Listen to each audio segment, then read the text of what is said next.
జరగనున్నారు.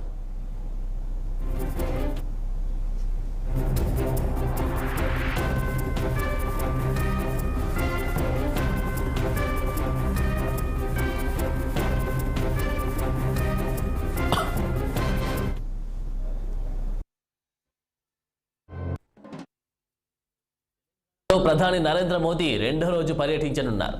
ఈ సందర్భంగా ఇవాళ ఆయన ఎన్నికల ప్రచారంలో భాగంగా నాగర్ కర్నూల్లో ఏర్పాటు చేసిన భారీ బహిరంగ సభలో పాల్గొంటారు. అనంతరం అక్కడి నుంచి కర్ణాటక రాష్ట్రంలోని గుల్బర్గాకు బయలుదేరుతారు.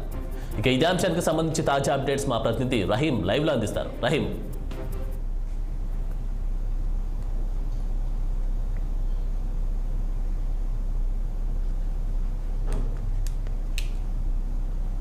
నగర్ జిల్లాలో 2 పార్లమెంట్ సీట్లు ఉన్నాయి. తెలంగాణ రాష్ట్ర వ్యాప్తంగా ఉన్న 17 సీట్లపై అయితే కేంద్ర పార్టీల కన్ను పడిందని చెప్పవచ్చు.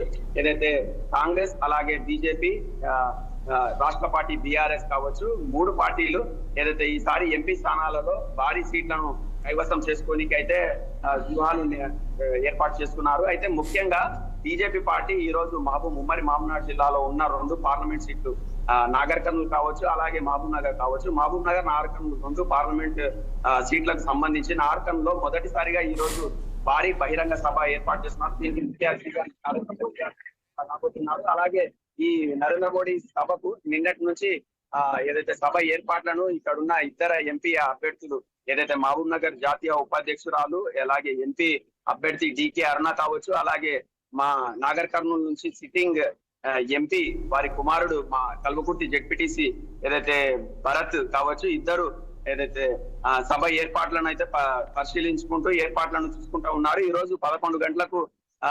నరేంద్ర మోడీ ఈ రోజు నాగర్ కర్నూల్కి రాబోతున్నారు. మొత్తానికి ఎలాంటి వరాల జల్లులు కురిపిస్తారనే అయితే బీజేపీ నాయకులు కావచ్చు, అలాగే ప్రజలు కావచ్చు వేచి చూస్తున్నారు. ఆనంద్, ఈ యొక్క బహిరంగ సభకు ఎవరెవరు పార్టిసిపేట్ చేసే అవకాశం కనిపిస్తా ఉంది? ఆనంద్, ముఖ్యంగా చూసినట్టే రాష్ట్ర అధ్యక్షుడు కిషన్ రెడ్డి కావచ్చు, అలాగే బండి సంజయ్ కావచ్చు, రాష్ట్ర నాయకులు అలాగే కేంద్ర నాయకులు కూడా ఈ యొక్క భారీ బహిరంగ సభకు రాబోతున్నారు.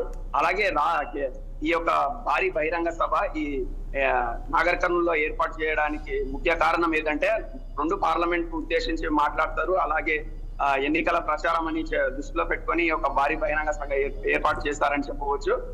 ముఖ్యంగా మనం చూసినట్లయితే 1 లక్ష పైచిలకు జనాలు ఈ యొక్క భారీ బహిరంగ సభకు వస్తున్నారని బీజేపీ నాయకులు అయితే అంటున్నారు. భరత్, మరి దీనికి సంబంధించి అక్కడ ట్రాఫిక్ సంబంధించినటువంటి విషయానికి వస్తే పోలీసు సిబ్బంది ఏ విధమైనటువంటి ఏర్పాటు చేశారు? మనం ముఖ్యంగా చూసినట్టయితే నరేంద్ర మోడీకి ఏదైతే కేంద్ర పోలీస్ బలగాలు నిన్నటి నుంచే రాష్ట్ర పోలీస్ బలగాలకు కలిసి ఏర్పాటు చేశారు. ఎలాంటి ఇబ్బంది కాకుండా కేంద్ర అలాగే రాష్ట్ర పోలీసులు ఏదైతే అత్యధిక చర్యలు తీసుకుంటూ ట్రాఫిక్ కావచ్చు, అలాగే నరేంద్ర మోడీకి రావడానికి ఎలాంటి ఇబ్బందులు కాకుండా ట్రాఫిక్ ని క్లియర్ చేస్తున్నారు. యథావిధిగా ఈ సభ నాగర్ కర్నూల్ ఊరి చివర ఒక గార్డెన్ లో ఈ యొక్క భారీ బహిరంగ సభ ఏర్పాటు చేస్తున్నారు. Thank you Rahil.